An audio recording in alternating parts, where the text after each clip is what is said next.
I can remember as a little boy every year celebrating Thanksgiving Day at my grandmother's house in Ocean Grove, New Jersey. And each year the adults, they would gather around the dining room table. All the kids, we would gather around the card table in the living room, and we would eat turkey and mashed potatoes and gravy and clams and oysters and so many different vegetable dishes. And at the end, my dad would eat mincemeat pie. Ugh, did not like that.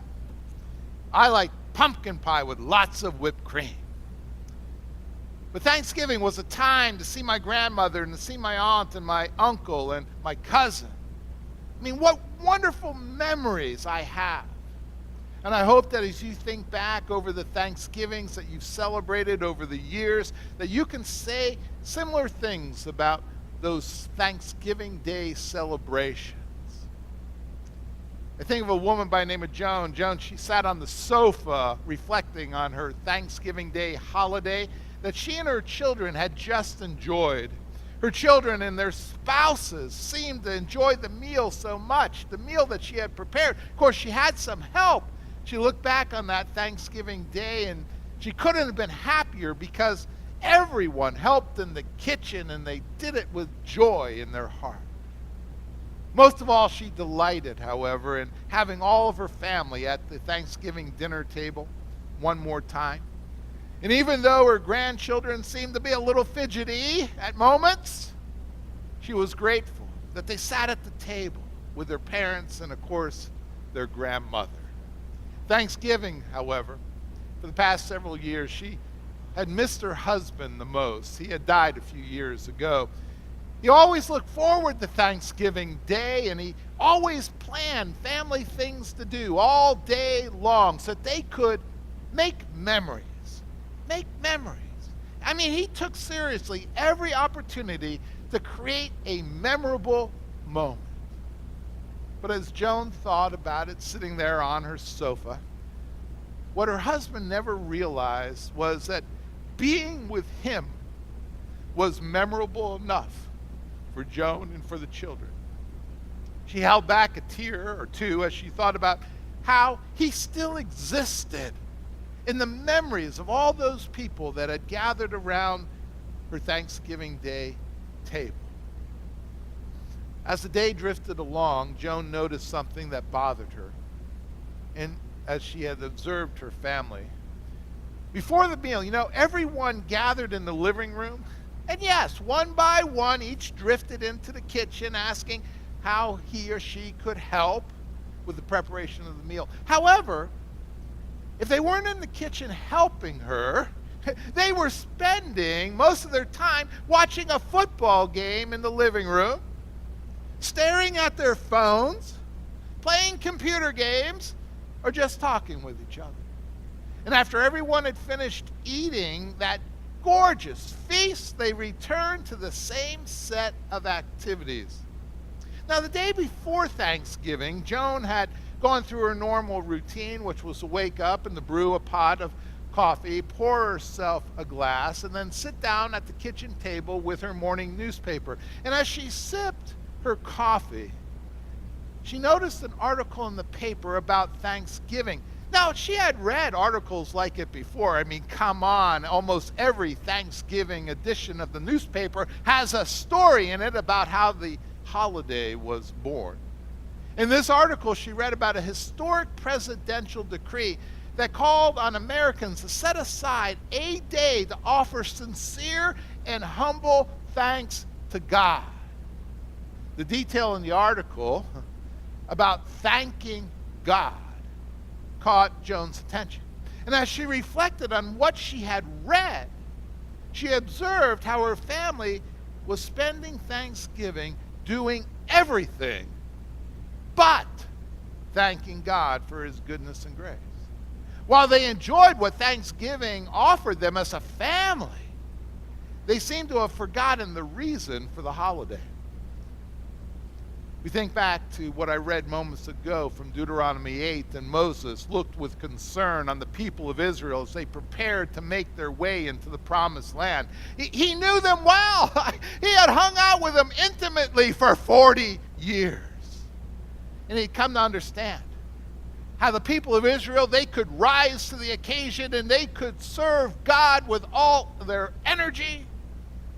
Moses also knew they could shirk their responsibility and completely forgo and forget their relationship with God.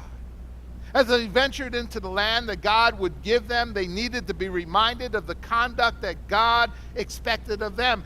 And in his message in Deuteronomy 8, Moses wanted them to remember how God had blessed them by giving them the land that they were about to possess. If they didn't take time to remember and thank God for his blessings, they would eventually forget about what God had done and give them a pat on their own backs and credit themselves with their achievements.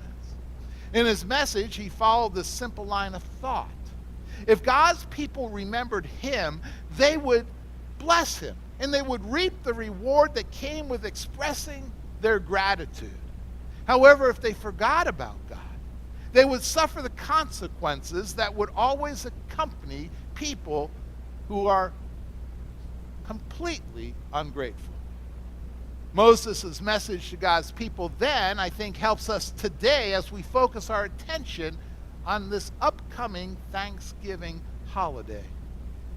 Like Joan, we may be concerned about our children and our grandchildren growing up and forgetting the value of expressing gratitude.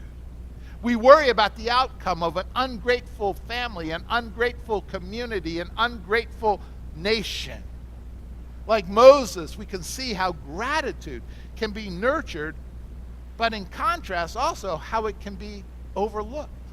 Like Moses said, gratitude to God can be nurtured by remembering what God has done for us.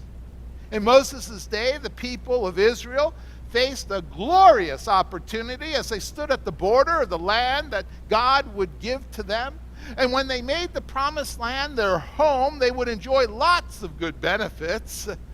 They would have plenty of water in the springs and fountains flowing in the hills and valleys, and they would have plenty to eat. Grain fields and fruit orchards and vegetable gardens would abound. They would discover more than enough copper and iron to be mined. They would lack for nothing. Plenty of benefits indeed. Moses insisted that they should take time to remember that God had given the land to them, and they accordingly should thank God for what God had done. Likewise, God has been good to us. Our nation continues to be a beacon of liberty to all other nations. Oh, of course, our nation faces challenges even today, but we have also been given so many blessings we cannot even number them. Our church has been the beneficiary of God's blessings as well. And while we enjoy the blessings that God has given to us, we should remember always to thank him. It's the least we can do in light of his great blessings to us. So as Moses also pointed out, an ungrateful attitude can be fostered by forgetting what God has done for us. Notice that Moses warned God's people that forgetting him would have shameful consequences. If they forgot to take God seriously, then they would be on the path to forgetfulness. And in time, they would begin to enjoy the blessings that God provided without ever thinking about the one who provided them. They would grow proud. They would grow arrogant by deluding themselves that God has nothing to do with the blessings they enjoyed. And in their arrogance, they would set themselves up for the shame that always comes when we forget God. So the question I have for us this morning is, how can we grow in gratitude so we won't forget God on Thanksgiving Day? Well, another young woman by the name of Kim, who was a new student in college, may be able to help us. Her experience provides a way forward for us to enjoy what Thanksgiving is all about as far as Christians are concerned. You see, she had just begun the semester this past September, and already that period of time from September to mid-November was long enough for Kim, because she was a freshman and she was finding out that college was no high school. Adjusting her study habits, coming to terms with professors who didn't know her name and they didn't care to learn it, and getting used to dorm life seemed to pale in comparison to her almost constant bouts with homesickness. At night she would cry herself to sleep thinking about her bed at home and thinking about her parents. In fact, she even missed her little brother, who had been nothing but a pest to her as far back as she could remember. Nothing sounded as good to her as going home for Thanksgiving. She could hardly wait for Thanksgiving break so she could return to her home for an entire week. And that's why her heart sank to the floor after she found out that the trip home at Thanksgiving this year would probably not be possible. Term papers at school and a change of plans at home left her with only one option: to drive up to her uncle's home for Thanksgiving Day and to spend the day with her uncle and aunt. The rest of her time would be spent at school, in the library, or in front of her computer. In either case, she was going to be all by herself. In her anger over what she considered to be unfair treatment, she emailed her mother about the family's change in plans and what it meant for her situation at school. Kim blamed her mom for being insensitive and thoughtless. She went on to remind her mother of the favored treatment of her little brother that he had received all of his life, adding that if he had been away at school, such a change in plans wouldn't have been considered at all. And then Kim pressed the send button. Then she sat there in her dorm room with the late afternoon sun coming through the window and casting a sad glow over her sullen face, showing the streaks of tears made as they made tracks of sadness on her cheeks. She paused to reflect for a minute. Then she wondered if she had done the right thing. After all, her mom couldn't do anything about the change in plans. I mean, Kim's dad wanted to visit his dad, who had been sick for a very long time. In fact, the doctors agreed that the past couple of birthdays had not been good to the old gentleman, and that there was no medication that could be prescribed at this point that would stretch out his days. And Kim's dad didn't want to live in regret over not having made one more visit to see his father. And Kim's mom understood completely. And that's why she made arrangements for Kim to spend Thanksgiving with her brother and his wife, an uncle and an aunt whom Kim loved dearly. At the moment, however, Kim didn't think about her dad's need to see his dad. She could only think about her agony over needing to see her folks and wanting to sleep in her bed in the home that she missed so very much. 2 hours passed before Kim noticed that her mother had sent a reply. And so Kim read it.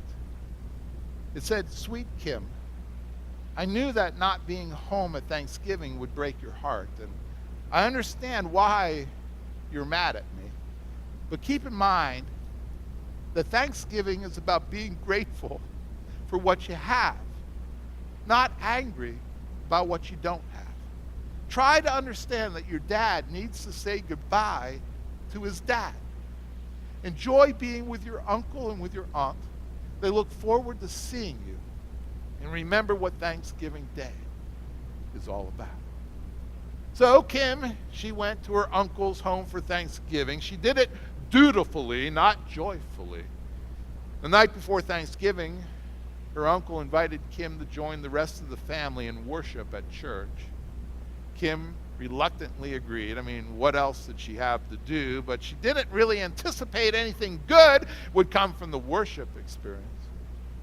But as she sat in the service, and she was pleasantly surprised by what the minister had to say in his sermon. He had read from Psalm 107, which accounted the events of the people of Israel in the wilderness. And he invited the congregation to imagine themselves at a worship service in which people from all over the world had gathered for the sole purpose of thanking God for his goodness and grace.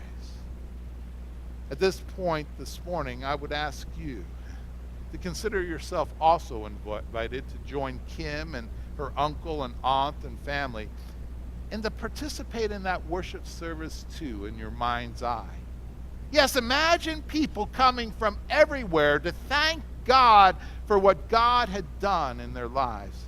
Imagine the worship leader standing in front of that great congregation on the platform in the front of the sanctuary, leading that vast congregation to sing joyful songs of thanksgiving, and then moving the direction of the service towards some testimonies. And the worship leader asks, who would be willing to express your gratitude to God? If the Lord's been good to you, stand up and say so. Now picture someone in that congregation standing up and talking about the time that he and his friends wandered lost in the wilderness for a long time. And over time, their hunger and their thirst got the best of them, and despair began to overwhelm them completely. With nowhere else to go, they cried out to God for God's help, and he came to their rescue and showed them the way home. Of course, the wilderness doesn't have to be as literal as all that in order to be an awful experience. Others then stand and they begin to speak of how God saw them through an illness or through an injury, how God helped them sort out a broken relationship, how God was there in the midst of a tragedy like the people in California are experiencing with the fires even today. Remember also that there were people there who could remember good times. People began to stand up and they testified of the birth of a grandchild, a promotion, finishing a large project, or maybe even a marriage. So now in your own mind's eye, imagine the attention of that entire congregation has now turned to you.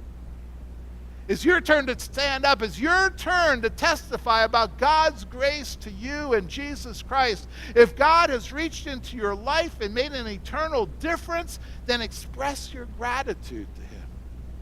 If the Lord has redeemed you, then say so. As Kim listened, she thought about how her own testimony of gratitude might go, and she began to thank God for her goodness to her in ways that she had almost forgotten.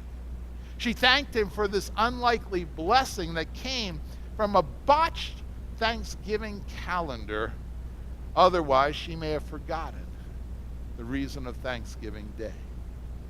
So this morning, we've listened to Joan's story and we've heard Kim's story. We've read the story of the Israelites and what Moses had to say to them. And today I ask you, what's your story? Is it a story about remembering and being grateful? I certainly hope so. Amen and amen.